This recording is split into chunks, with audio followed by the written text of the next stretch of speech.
You wake up to the sound of bells in the distance.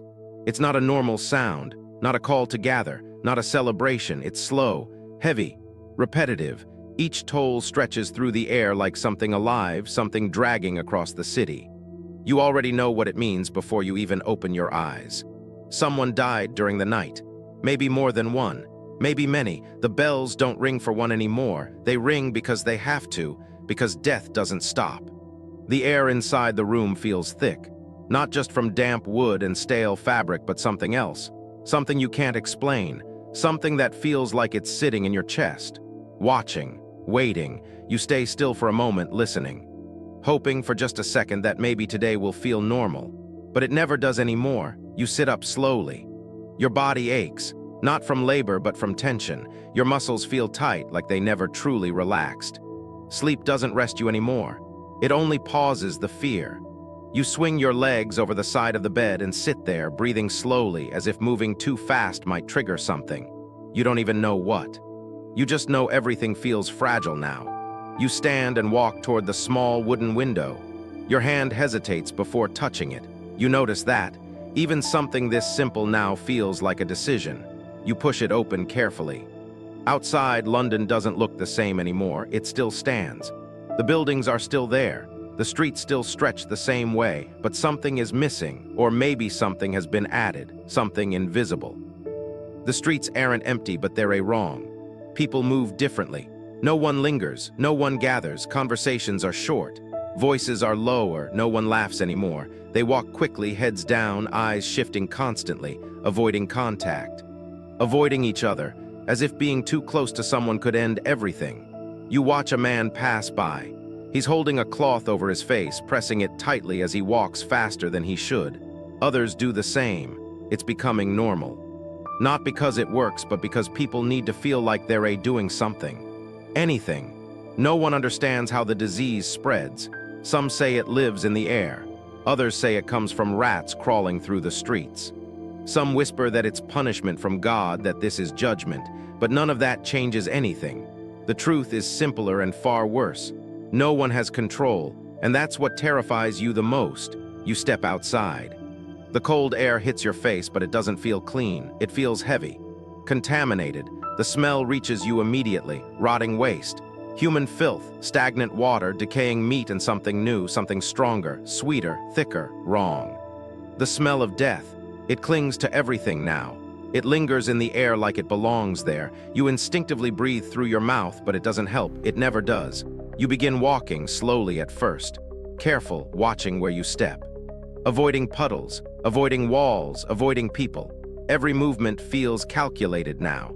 Every decision matters. You don't touch anything unless you have to. You don't get close unless there's no choice. You pass a house with a painted mark on the door. A crude symbol quickly made. It tells everyone what's inside. Infection, death, or both. The door is shut tight. The windows covered. No movement, no sound. It feels like the house itself is holding its breath. No one goes in. No one comes out. You've heard stories, entire families disappearing behind doors like that. Days later, silence. Then the carts arrive. You keep walking. You try not to stare, but your eyes keep drifting back because you know what it means. And because part of you is counting, not consciously, but you are. How many houses now, how close it's getting. You turn a corner and hear the sound before you see it. Wooden wheels scraping against uneven stone. Slow, dragging, you already know. The cart comes into view. A man pushes it, his face blank, empty, disconnected. Inside the cart, bodies. Covered in cloth, but not completely. Limbs visible, faces partially exposed. Some small, some large, stacked without care, without ceremony, like objects, like waste. You look, you don't want to, but you do. Everyone does. And at the same time pretends they didn't. Because acknowledging it makes it real. And if it's real, it can reach you. You hear a scream from somewhere nearby. It cuts through everything.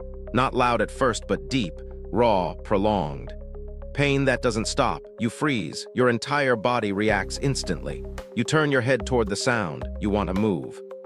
To help, to do something. But you don't. You can't. No one does anymore. The rule is simple now. Survive first. Compassion has become dangerous. Getting close means risk. Risk means death, and everyone knows it. The scream continues, then weakens, then stops. And the silence that follows is worse. You keep walking, faster now. You reach a small market, it's still functioning barely. Fewer stalls, fewer people, less food, prices are higher. Faces are thinner. The sellers look exhausted, afraid, but they stay, because they have no choice. You take what you can, hard bread, salted meat. Dried scraps, nothing fresh, nothing safe. You pay quickly, avoiding contact, and step away. Staying in one place too long feels wrong now, like something could happen at any moment. You feel it then. A small sensation on your arm, an itch. Light, almost nothing. You stop walking, slowly look down. Your heart rate increases before you even see anything. There's nothing visible, not yet, but your mind reacts instantly.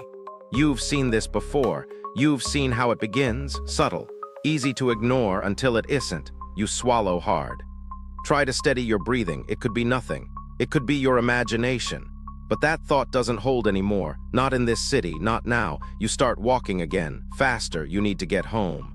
Not because it's safe, but because it's less exposed. On the way, you see a small crowd gathered. A man stands in the center, shouting. His voice shakes, but he's loud, desperate. He says this is punishment, that everyone must repent, that this is God's will. Some people listen, some nod, others stare blankly.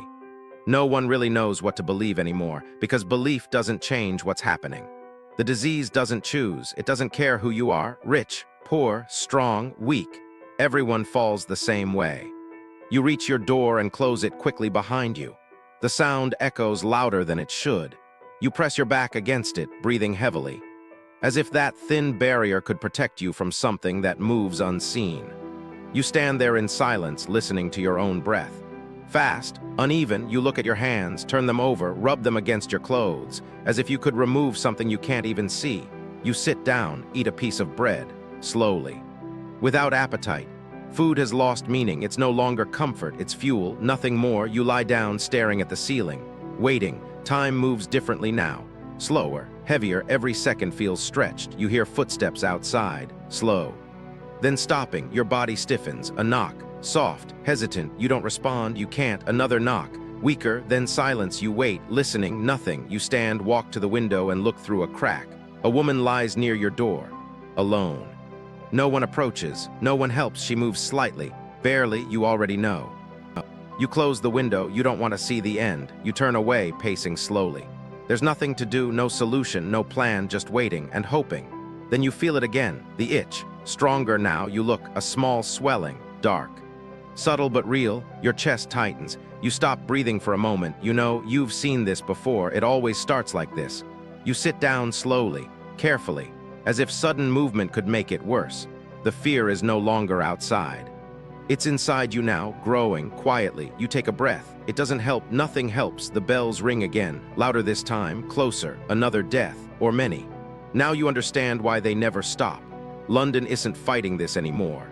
It's being consumed by it. Slowly, completely. And you are part of it now. You don't know how long you have, hours, days, maybe less. And for the first time you realize something worse than dying. It's knowing how it's going to happen, slowly. Painfully, alone, forgotten, just like everyone else.